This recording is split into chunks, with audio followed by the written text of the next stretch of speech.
देव येडा आहे का शहाणा? ते म्हणला येडाचे. म्हणलं ऐक ना, कैरीच्या जाग्यावर जर भोपळा असता तर तू वाचला असता का सुंबळ्या? जर भोपळा असता आंब्याला तर तू वाचला असता का? म्हणला देव हुशार आहे. देव चतुर जाणून अंतरवर तर तसे. त्याच्यासारखा चतुर कोण आहे राजो? सगळे लोक तर्क करत होती. का म्हणले असतील राजे उद्या दूध देऊ? पहाटेचा प्रहरे सकाळचा आटपलेला आहे नित्यनेम. रयतीचे राजा भगवान शिवजींचे उपासक होते. रयतीचे राजा माँ जगदंबेचे उपासक होते. रयतीचे राजा वारकरी संप्रदायाचे पाईक होते. विटेवरच्या मालकाचे उपासक होते. पहाटे नित्यनेम त्यांच्या पालात आटपला. तळ दिलेला होता त्या तळात. आणि सकाळच्या 8:30 वाजता उंच डोंगराच्या कड्यावर राजे गेलेत. काय त्यांचा महिमा वारंवार, काय महिमा आहे लोकांचा. गेले कड्यावर. कड्यावर गेल्याच्या नंतर 200, 300, 350, 400 फुटापर्यंत उंच, 500 फुटापर्यंत कडा असेल तो. 700, 800 फुटापर्यंत उंच कडा. आणि दरीमध्ये नुकतीच अशी इतीत हिरवळ होती. आणि त्या हिरवळीवर 2-3 छावे खेळत होते. नुकतंच सूर्याचे किरण पडलेले होते. प्रकाश पडला होता. साजूक ऊन होतं. आणि त्या उन्हामध्ये ते चिमुकले छावे एकमेकाच्या अंगावर उड्या मारत होती. ते वाघिणीची छावी होती. पिल्लं होती वाघिणीची. राजांच्या लक्षात आलं पिल्लं इथं आहेत, त्यार्थी यांची आई बाजूलाच आहे. कारण लहान पिलं आहेत तोपर्यंत कुत्री लांब चरायला जात नाही. पिलं लहान आहेत तोपर्यंत डुकरी लांब चरायला जात नाही. मग त्या अर्थी ह्या इतक्या, या दोघीला इतकी अक्कल आहे, त्या अर्थी वाघिणीला किती अक्कल असेल. ती इथं पिलांना जन्म देऊन मामा दुसरीकडे कशाला जाईल? ती कशी शक्य नाही ती. म्हणजे तर्क किती गोड असेल महाराज, कल्पना करा ना लोकांची. ढाल घेतली आणि ढालीवर अशी तिरकी तलवार तळेल दिशी मारली. आकाशात विद्युलतेचा असा चटकार व्हावा, असा चंदिशी आवाज निघला. आणि आरामशीर झोपलेली शिकार करून वाघीण, पिलांना पहाटे स्तनपान दिलेली वाघीण इतकी जोरात सांभाळी दिली. 12, 12.5 फुटाची उडी हाणली तळेल दिशी. हातात ढाल आणि तलवार होती. सन सन सन सन रयतेच्या राजांकडे ती वाघीण धावत होती.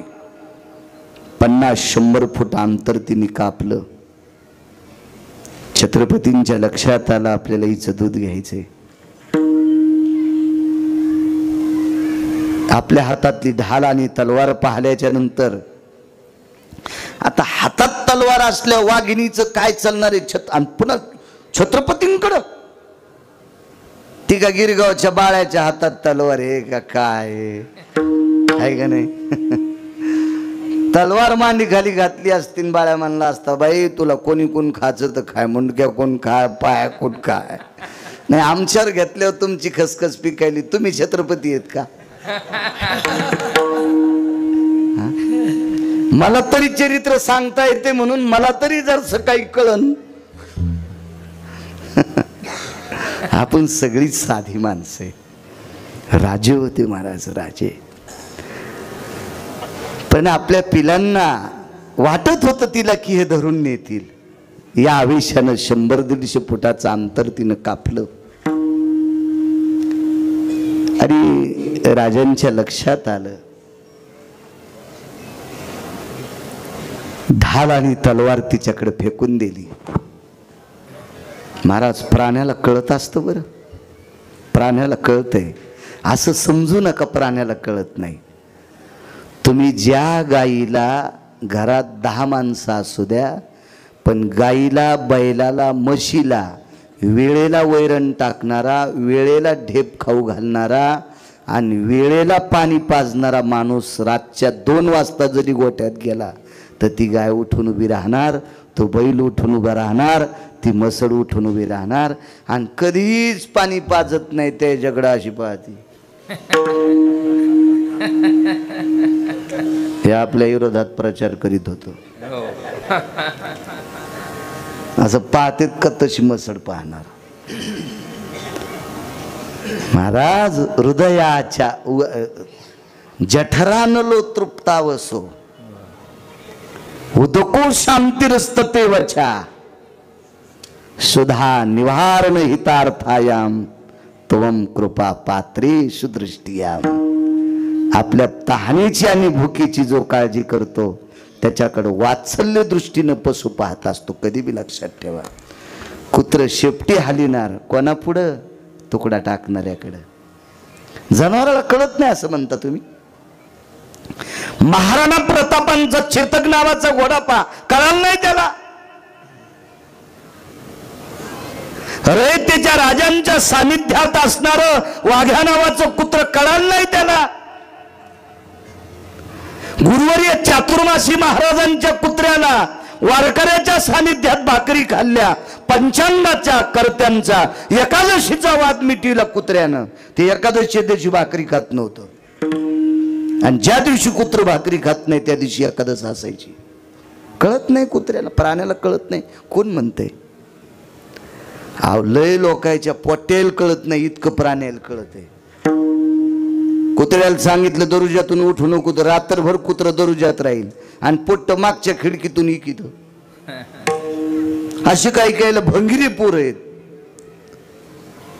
तुमच्याकडे पेव नव्हते, आमच्याकडे पेव असायचे मराठवाड्यात. त्या पेवामध्ये आम्ही ज्वारी ठेवायचो. म्हणजे माझ्या लहानपणची गोष्ट, आता नाही. तर गडी बदलल्याच्या नंतर पेव कुठे कळत नव्हता. बैल तर दरवर्षाला बदलीत नव्हते. तर पहिली ज्वारीचे पोते गाडीत टाकल्याच्या नंतर गावात गाडी आल्याच्या नंतर वाड्या पुढं कासरा ढिल्ला करायचा. बरोबर जुनी बैल पेवाच्या वरच्या मानीवर दोन पाय ठेवायचे. बैल बाजूला गेले आणि तिथं उकरलं की पेव सापडायचा. महाराज काय ज्ञान असायचं पशुला, काय ज्ञान असायचं. असं म्हणायचं नाही. जनावरांना कळत नसते, भावना आहेत त्यांना सुद्धा. तलवार आणि ढाल फेकल्याच्या नंतर वाघिणीच्या लक्षात आलं आपल्या सोबत प्रतिकार करायची शक्ती ज्यानं फेकून दिली तो व्यक्ती आपला विरोधक नाही. मिटकवलेला जबडा, आपला विस्कटलेला जबडा वाघिणीनं मिटकून घेतला. तरी पण वाघिणीच्या लक्षात आलं आपण यांना पळून लावावा. आपल्या पिलांना